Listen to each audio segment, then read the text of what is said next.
Okay, so I'm live at this end. I can see you. I can't hear you. Okay, I've got my microphone on.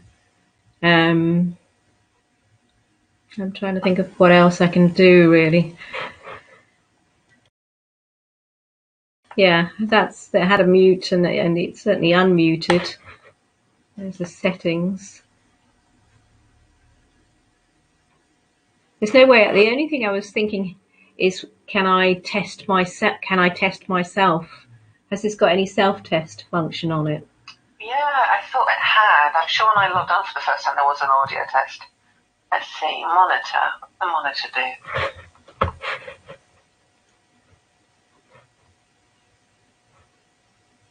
No, that's not what it does.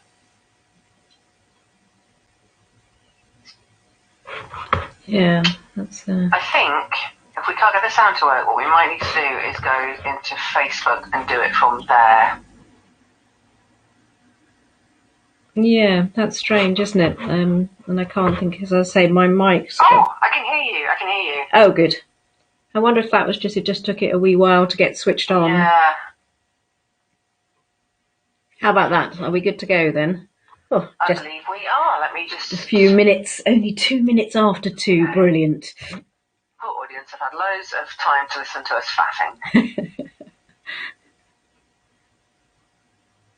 Okay, I think we're go. So, shall I hang up for it? Shall I hang up and you're going to go for it? Yeah, thanks, Ellen. You're a star. Okay, bye. Cheers. Bye-bye.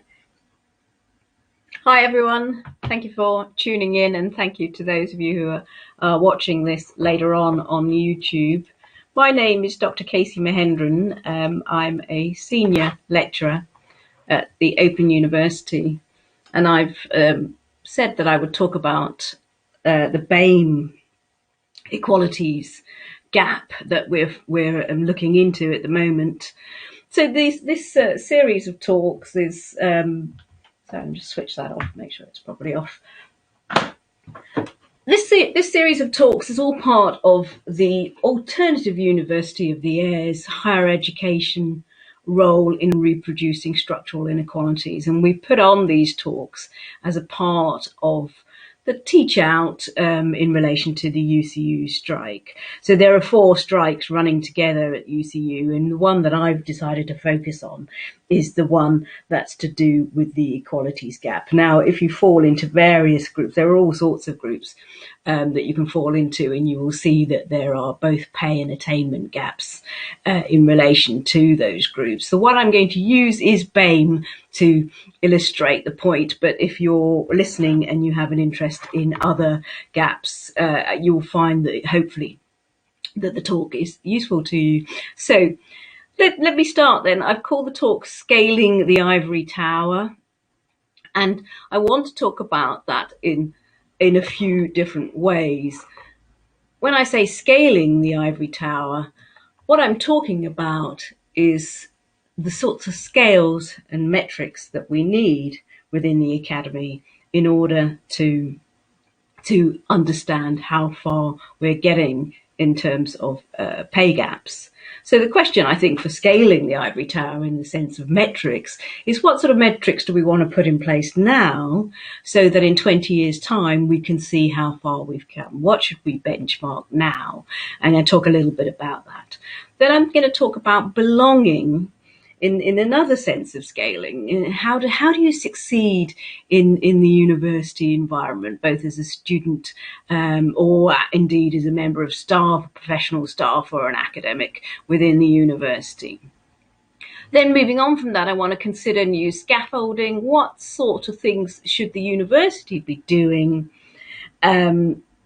And then to sort of push the metaphor as far as it will go, I want to talk about camming devices and what sorts of supports that you as an individual you might want to put in place in order to succeed if you're BAME and in university environments such as the Open University.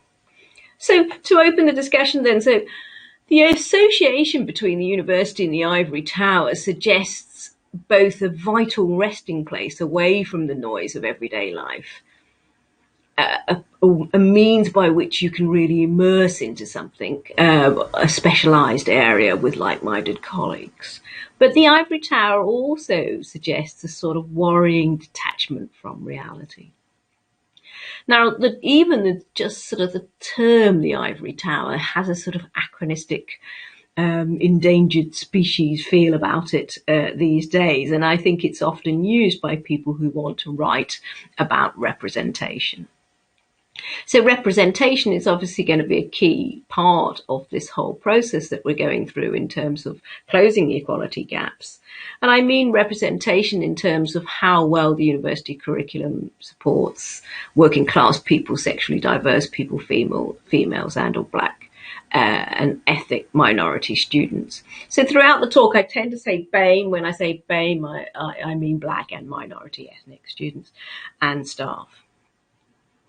The other way that you can look at representation is how accurately the curriculum we research for in order to write materials, the research that we do, how does that handle Eurocentrism? I mean, Juncker, I looked at Juncker today. You can look at it if you're on social media today, the 29th of November.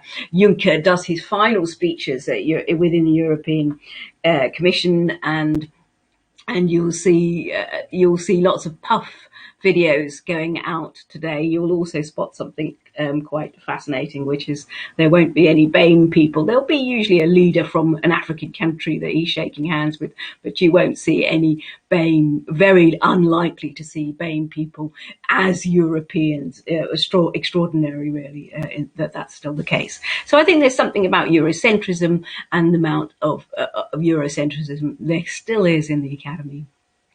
So what sort of change do we need to put in place? So let's start with metrics then. As I say, 4 things then: scales, belonging, what sort of new scaffolding, and then some camming devices for you as individuals. If you look at the figures, I put some resources on my Twitter feed actually. So that's Dr. Kesi M. Open, so at Dr. Kesi M. Open, and I noticed that Alt University of the Air was retweeting those, so you should be able to look at the resources alongside or in your own time after you've listened to the talk about. And then I've given you a few little reports there that have been done. So I think there's a change. I mean, the very fact that we're now having this conversation about BAME students and BAME academic staff I think that's a change, really. I've been an academic for 10 years. I used to work in the government before I became an academic. And I think the conversation has begun, which is positive. The data, however, is decidedly disenchanting. So let's pull up some figures. If we look at representation, first of all, the majority of academics that are available from the BBC study, that's one of the resources that I put up for you, are white. It's 86%, in fact, of staff in universities are white. Now, one of the difficulties here is that the BBC data, which came from a Freedom of Information request, went to Russell Group universities only. So if we work with Russell Group universities, then it's 86% white, Indian South Asian 6%, Chinese East Asian 6%, mixed 1%, black 1%, Arab 0.4%. Now you could already be feeling rather sceptical, not least because the difficulty straight away is all these categorizations of ethnicity are slightly unhelpful. If we go to the Open University itself, I'm a member of the Racial Equality Charter Steering Group, and there is a Racial Equality Charter in the UK, and you can submit to achieve awards, bronze, silver, gold, and so on, starting with bronze. The university is in the process of trying to achieve the bronze award for racial equality. Our data in the university is that our staff, academic staff, are becoming more diverse over the period from 2016 to 2018. They are becoming more diverse, but it's at one time it was 90% actually white staff at the Open University. It's now, you can be delighted to hear, it's now down to 89.4%, which gives you a rough idea of how many that's in the space of 2 years. You're looking, if you're interested, if you want to get it to representative of the population as a whole, then you'd want to see something like 15% BAME staff. Around 15% would be quite a nice achievement, I think, by 2035, let's say. And this is one of the frustrations. I work in this area in the sense of my role in the Racial Equality Charter Steering Group. And I think one of the frustrations is there isn't a sense of some end goals and what we like Millennium Goals. We could do some BAME equality goals. I think it would make an enormous difference. So not very promising figures there on representation. If we look at another aspect of the sort of scales that we need in order to scale the ivory tower, let's look at salary then. The salary, if you are a white academic, is averaging, this is 2018 figures, £52,000.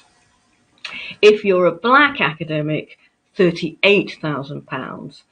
And if you're an academic from Arab background, it would be £37,000. And you can see that black and Arab academics, they're getting a 26% pay gap difference there. If you look at another source of data, then this is salary for white women is 15%, that's the gender pay gap. Asian women, 22%, black women, 39%. This is all comparing to white men. If you look, I also put this data on for you. This is now UUK, National Union of Students. Another source of representation and how we might measure representation within the academy is student attainment gaps. I won't go through all the data for you, but the basic thing to say is that the student attainment gap for BAME students is around 13%. And that's the measure of attainment is getting, the usual metric that they use there is getting a first or an upper second class degree being the main measure. You could make a case, and I think that's something that I wanted to get across in this wee talk, is that really I feel very dissatisfied with the data collection in this area. I think we could do with a bit of imagination here about what we really want to collect. It would make an enormous difference. Let's talk about belonging then. So the next one I said I was going to talk about was belonging. Now, one of the resources that I put on is a quote from the research that I do. I research categories of belonging and citizenship in the context of the citizen relationship with government. And have been really looking at people's relationship with the European Union and their own sort of national the countries that they live in and so on. So here's a quote directly from study. I'm writing about home at the moment, actually, in the context of populism and what we might call home. So this is KB then. So KB, she moved from Sudan to London, and she's been asked earlier in the study about whether she thinks she's settled or does she think she'll move again. And we have a scale which I created called the Migration Mobility Continuum, and it scales people on between 1 and 10. So 1 would be someone who's from the place, their parents are from the place, they've lived in, maybe 3 generations. 2 is someone like myself. I'm a sort of classic 2 in the sense that I'm from the UK, I'm from England. But there you may already sense that there's some sort of migration in my story. In fact, it was my parents who moved from Sri Lanka to the UK. So I'm MMC2. 3 is you're married, you're from the place, but your partner is, or the person you settled down with is a migrant. 4 is an interesting one, which is people who've moved. It's important, actually. It's one of the reasons why I developed the scale. And that's people who've moved for maybe even as small as 4 months will do it. They've lived abroad for 4 months and they've come back to their home country. 5 is an internal migration. I could just about call myself an internal migrant in that I've lived in Scotland and England. 6 is internal settled. 7 is where KB is. That's someone who's moved, just one single move in their life, and now they would regard themselves as settled in the new country. 8 is several moves at the time that you interview them, but their intention is to return back to their home country or their birth country, however they want to call it. And then 10 is someone who's moved lots of times and fully intends to move again. And this helps to break down the difference between migrants and non-migrants. And I think that although that's a little bit of a tangent, I think that's quite useful in order to understand the concept of belonging. One of the difficulties, I think, with scaling the ivory tower in the sense that we talked about before is that there are so many ethnic categories there. I mean, the one that we had to do for the Racial Equality Charter, it's crazy how many ethnic categories there are there. But the sense of whether the person is from Bangladesh and arrived in the UK 2 years ago, or their grandparents, one grandparent was from Bangladesh, is something that they can't pick up on at all in these scales. And I think we need to do something around that. Or if you want to be more political, you could follow Sivan Anden, who argued that their particularization will be our generalization, and argued against all of these categories. He felt that it would make sense really to, if you're going to have white, you should just probably simply have black in the political sense, and then hold everyone together. And that is one of the reasons why I tend to use the term BAME. I think it is by far the most constructive category to counter the white category. And what I would say, just to close the representation one down, is that I don't think that there's a problem with BAME underrepresentation within the academy. I think the problem is white overrepresentation in the academy. Let's move then to belonging then. So if you look at the quote that I put on as the resource on my Twitter site, here's KB then. She's MMC7. She feels herself to be settled in London in however much you can in existence. They were brought up here and it's their home. They love to go to Sudan, visit grandparents and aunties and things like that, but it's a holiday. They're not thinking about work or to study there. Our house, our home is here. I go and see my relatives frequently now. I'm not bound with children, little ones, so any time I want to go, I can. But I feel this is how I can't see myself away from my children, and this is where we were. They were brought up, and this is where they want to stay. I'm English. She's laughing. I'm British. I've got a British passport. I'm living in England, my home in England. But I always mention that I'm not English. I have to mention my root. Why do I mention my root? Like, my daughter might say different. My daughter will say that she is like she's brought up here. Although she's not white English, but she is English in her culture and her thinking. She can understand things like more than me because she opened her eyes in this country. And when we ask people about belonging as social psychologists, this is the sort of thing that they do in order to arrive at an answer. And if you look at KB, if you have a little moment with that transcript paragraph, you will see that she makes a lot of different moves in order to try and get herself into a place of belonging. You'll also spot there are two things, well, there's a few things that we can say on this. What she does is she moves between different roles. We talk in our work about the dialogical self as having a whole series of I positions. And KB moves between maybe as much as 6 different I positions.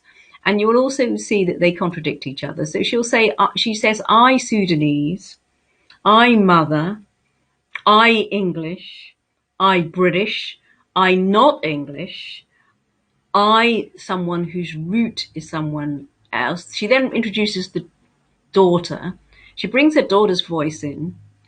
Her daughter is English, but she's also not English in the sense that she uses the expression white English. But ultimately, in order to kind of get a closure in her understanding of being settled, She says her daughter opened her eyes here in this country.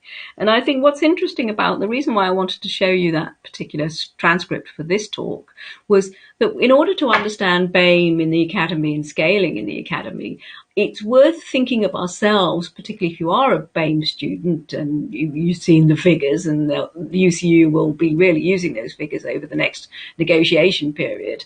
And that's another thing that's the other final resource that's on the three resources that I gave you is UCU's Chief Equalities Negotiators YouTube talk. And I think it's around 13 minutes, if I remember rightly, into the talk that she switches to talking about BAME statistics. But the whole talk's well worth listening to. You can see the negotiation around pay. And I think that although it's very important that we have this negotiation around equalities and pay gaps, to think about wrapping up the talk now, what I wanted to say is one of the last couple of things I wanted to say is that, let me just make sure I cover it off. Yeah. So although it's important to have that talk, I think if you are BAME, it's very easy to start to internalize those scales. And I think in order to scale the ivory tower, you need to keep metrics in their box to some extent. Metrics are metrics, and there's more to you, as KB shows in the 6 positions she uses. There's more to you than figures. And your sense of who you are as a student, or indeed as an academic or administrative staff in the university, is bound to be much more complicated than that. And what we've found is that in our research on belonging in the context of citizenship and the European Union, is that people navigate between a whole series of positions to do with friendship, to do with being a mother, being a father, being a child, being a parent, obligations to parents, and kind of intergenerational talk. And I think that you will have, there'll be numerous of I positions, and they're important. I think they're a very key sort of camming device to succeeding in the academy. The scaffolding, I think, that needs to be put in place in the academy relates to the whole agenda around decolonisation, and that's one of the things that we can all do. There is an issue of white overrepresentation, particularly white masculine overrepresentation within the academy. And I think if you're a white person listening to this talk, there are lots and lots of things that you can do to decolonize the academy, who you collaborate with, citing black academics. Black academics generally don't get cited as much as white academics, and all these things will make an enormous difference. So I think it's on that note that I'd want to wrap up. I think that the challenge that we face is not really a challenge for BAME people. It's a challenge for the entire academy. And the way forward on that is about putting in place scaffolding, which changes and really interrogates the legacy of European writers, and really calling out, I think, the extent to which we lean so heavily on existing European literature.